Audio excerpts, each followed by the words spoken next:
था। जैसे मैं इकोनॉमिक्स का टीचर हूँ तो एमए इकोनॉमिक्स किया, उसके बाद में पीएचडी किया। अब इसके अंदर ये है कि आप अगर ग्रेजुएट कर रहे हो, आपने मास्टर डिग्री किसी और में की, लेकिन एनईपी के तहत आपने ग्रेजुएशन किसी और में किया। जैसे मान लो मैंने ग्रेजुएशन किया इकोनॉमिक्स में, पोस्ट ग्रेजुएशन, लेकिन एनईपी के तहत अगर मैं कर रहा हूँ तो मैं साइकोलॉजी का भी नेट करके इकोनॉमिक्स साइकोलॉजी का टीचर बन सकता हूँ। मैं जो है संस्कृत का नेट करके, अगर मेरे पास माइनर सब्जेक्ट है तो मैं ग्रेजुएशन पोस्ट ग्रेजुएशन मेरी इकोनॉमिक्स की है, लेकिन मैं टीचर किसका लग गया, संस्कृत का लग गया। तो ये कहाँ मतलब जो एक स्ट्रक्चर खड़ा किया था पंडित नेहरू ने 1951 से लेकर के 2025 तक की जो यात्रा की है, उस यात्रा को एक किस्म से रोकने का ये आप देखोगे कि है। और हम कह रहे हैं कि भाई इन इश्यूज के ऊपर आप बातें करें। नमस्कार, आप देख रहे हैं हिंदुस्तान न्यूज। हूँ आपके साथ निश मलिक। आज जंतर मंतर पर हम पहुंचे हैं, जहां पर प्रोटेस्ट चल रहा है। क्यों ये प्रोटेस्ट किया जा रहा है? भारी संख्या में यहाँ पर लोग गुस्से में नजर आ रहे हैं, क्या बात है? मैडम, ये दरअसल क्या है, पूरे देश के जो यूनिवर्सिटीज हैं और कॉलेजेस हैं उनके टीचर्स का प्रदर्शन है। 5-7 हमारे मुद्दे हैं। पहला मुद्दा तो ये है कि जैसे एनपीएस का जो सवाल है, वो पूरे के पूरे कर्मचारियों के बुढ़ापे को एक किस्म से इन्होंने प्राइवेट कंपनियों के गिरवी रख दिया। ये पुराना मुद्दा है, लेकिन नया जो है वो ये है कि 2 शिक्षा के अंदर मूलभूत परिवर्तन किए।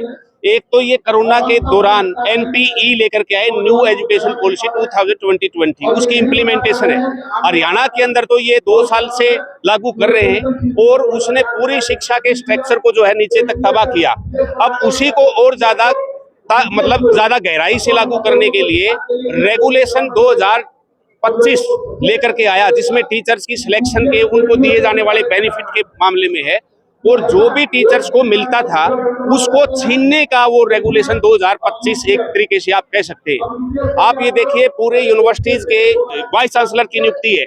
पहले क्या है, प्रोफेसर उसके अंदर बन सकता था 10 साल एक्सपीरियंस के बाद में। अब ये है प्राइवेट सेक्टर से, कॉर्पोरेट से वो जो है यूनिवर्सिटीज के वाइस चांसलर जो है लेकर के आएंगे। वैसे ही ये तो हेड ऑफ इंस्टीट्यूशन का सवाल है, लेकिन जो टीचर्स के प्रमोशंस का जो सवाल है, पहले जो रेगुलेशन था उसमें टीचर्स की क्वालिफिकेशन होती थी और अकॉर्डिंगली एक टाइम पीरियड में उनको प्रमोशन मिल जाता था। लेकिन अब जो उन्होंने ड्राफ्ट रेगुलेशन 2025 लेकर के आए, उसके अंदर जो प्राइमरी एक तरीके से बेसिक आप जिसको कहोगे प्रमोशन जो हमारा कैश के अंदर मिलता था, उसके अंदर पीएचडी की बाध्यता एक तरीके से कर दी। अब बहुत सारे टीचर पीएचडी हैं, लेकिन कुछ साथी जो नए आते हैं वो पीएचडी नहीं करते। उनके लिए पहले प्रोसेस होता था कि अगर आप इन सर्विस पीएचडी करोगे तो यूजीसी आपको छुट्टी देती थी और आपको तनख्वाह मिलती थी, साथ में आपका रिसर्च वर्क चलता था। ऊपर से तो वो छुट्टियां काट दी और पीएचडी की रेगुलेशंस के अंदर प्रमोशंस की बाध्यता एक तरीके से कर दी। तो अब बताओ वो टीचर कैसे पीएचडी करेंगे? यहाँ पे बातें सुनने के लिए कौन आया? बातें तो सरकार यहाँ चिल्लाएंगे तब आएगी, क्योंकि आप देखो चाहेंगे बातें तो हमारी, आप आए ना सुनने। ये धरना आज शुरू किया है आपने, तो कब तक ये चालू रहने वाला? नहीं, देखिए, ये धरना ऑल इंडिया फेडरेशन यूनिवर्सिटीज का कॉलेजेस का है। पिछली बार भी हुआ था, लास्ट ईयर भी हुआ था, और अब फिर हो रहा है। आप अगर देखेंगे, ध्यान से देखिए, मध्य प्रदेश से भी आए हुए हैं, राजस्थान से भी आए हुए हैं, हम हरियाणा से आए हुए हैं, केरला तमिलनाडु से आए हुए हैं। तो सबकी डिमांड पहले भी वही थी और अभी भी वही है, सेम डिमांड्स। आप ये देखिए कि कोई भी डिमांड अभी तक पूरी नहीं हुई। लास्ट ईयर भी हम यहाँ पर एड्रेस करके गए थे, सेम वही चीजें, एनईपी को लेकर, जो टीचर सफर कर रहे हैं, जो बच्चे सफर कर रहे हैं, लेकिन उस चीज को सुनने के लिए कोई तैयार नहीं है। लास्ट टाइम पे क्या हमारी बात पहुंचाएंगे? लास्ट टाइम क्या प्रॉमिस किया गया? लास्ट टाइम भी ये देखो, हम कह रहे हैं कि भी एनईपी आपने लागू कर दी, ठीक है, लेकिन आप कम से कम पूछिए तो सही कि उसमें क्या कमियां हैं। उसको और अच्छे तरीके से मॉडिफाई करके लागू किया जा सकता है, जिससे बच्चों को भी फायदा मिले, टीचिंग फैकल्टी को भी फायदा मिले। लेकिन दोनों ही सफर कर रहे हैं आज। उस चीज को हम पहुंचाना चाह रहे हैं सरकार तक कि आप एनईपी को कम से कम थोड़ा मॉडिफिकेशन के साथ लागू करें। दूसरी चीज, जैसे सर अभी बता रहे थे पीएचडी को लेकर, कि जैसे प्राइवेट यूनिवर्सिटी से जो पीएचडी किए हुए हैं उनके स्केल्स रोक दिए गए हैं, ठीक है। तो आप या तो स्टडी लीव दें, कोई प्रावधान ऐसा दें कि जो पीएचडी जिन्होंने नहीं की है वो कर पाए। अगर आप ऐसा नहीं कर पा रहे हैं तो आप उसको डीलिंग करें स्केल से। कोई ना कोई आपको एक सॉल्यूशन तो निकालना पड़ेगा ना इस चीज का। तो वही चीजों को, वही ओपीएस हमारी डिमांड बहुत टाइम से रही है, बहुत लंबे समय से रही है, और जिसको लेकर बार बार धरने होते रहते हैं। अब 1 मई को दोबारा से है यहीं पर। तो वो चीजें हमारी जो है डिमांड ना सुनी जा रही है। मेरे को ये लगता है कि ये किसी भी देश के लिए सबसे बड़ा एक मतलब हानिकारक है कि जब सारे शिक्षक पूरे इंडिया के यहाँ पर अपनी डिमांड्स को लेकर धरना कर रहे हैं, जबकि उन्हें कॉलेजेस में होना चाहिए, यूनिवर्सिटीज में होना चाहिए, उनका काम पढ़ाने का है। अगर एजुकेशन को लेकर सरकारें बड़ी बड़ी बातें करती है और जब टीचर ही खुश नहीं होगी तो बच्चों पर कैसा प्रभाव? आप यूं देखिए कि कितना जीडीपी का कितना प्रतिशत हिस्सा जो है एजुकेशन को दिया जा रहा है। आप ये चीज को देखिए, अभी भी हम डिमांड कर रहे हैं कम से कम 10% तो हो, लेकिन वो तो 3-4 इतना ही रहता है, बस 10 तक भी नहीं लेकर आ पा रहे हैं। आप एजुकेशन जो है एक नागरिक का अधिकार होता है, उसको अच्छी एजुकेशन मिले, वही अगर नहीं मिल पा रही है तो हम क्या देंगे? तो आज ये धरना यहीं पर रहेगा या आगे बढ़कर कहीं नहीं, जाने वाले हैं? ये हमारा क्या है मैडम, जैसे कल हमारी नेशनल काउंसिल की मीटिंग थी, ये सिंबॉलिक एक दिन का जैसे धरना इसको आप कहोगे, उसके बाद में फर्दर यहीं पर ही साथी हमारी मीटिंग के अंदर तय करेंगे कि फर्दर क्या है। और ये केवल टीचर्स के इश्यूज का सवाल नहीं है, ये स्टूडेंट्स के भी इश्यूज है, क्योंकि सरकार जो है सेल्फ फाइनेंस इंस्टीट्यूट को बढ़ावा देने के लिए जो गवर्नमेंट फंडेड इंस्टीट्यूट है उसके के ऊपर सीधा अटैक कर रही है।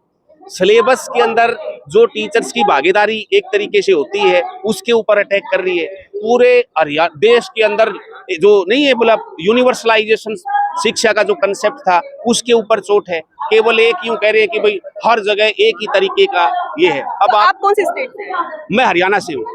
हरियाणा की स्थिति पर अगर नजर डालें तो वहाँ पे जो टीचर्स है हाँ जी। वो क्या चाहते हैं? टीचर्स चाहते हैं कि उनकी सुनवाई हो, खास करके जो 2 इश्यूज जैसे मैंने बताया, एनईपी का जो सवाल है उसके ऊपर उनकी सुनवाई हो।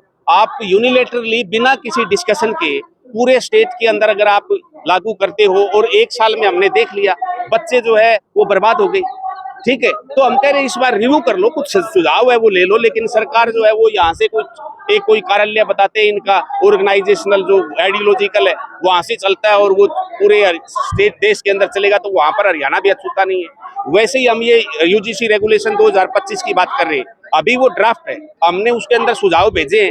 यूनिवर्सिटी ने यूजीसी ने कहा है कि भाई आप भेजो सुझाव, हमने भेजे, लेकिन उसकी कोई सुनवाई नहीं है और एक तरफा तरीके से उसको लागू कर देंगे जैसे एनईपी लागू करी है।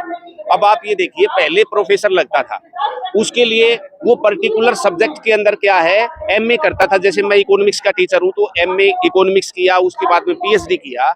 अब इसके अंदर ये है कि आप अगर ग्रेजुएट कर रहे हो, आपने मास्टर डिग्री किसी और में की, लेकिन एनईपी के तहत आपने ग्रेजुएशन किसी और में किया।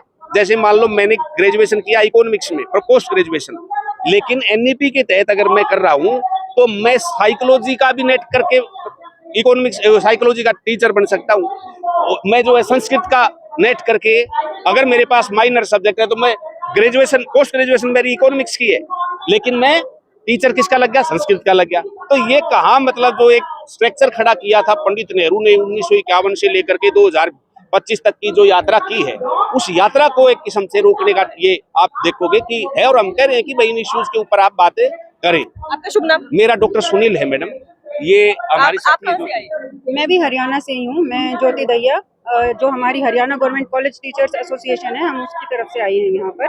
तो हरियाणा से काफ़ी, हरियाणा कैडर के काफ़ी आए हुए हैं। ये जो आप आसपास देख रहे हैं हरियाणा से ही खड़े हैं यहाँ पे।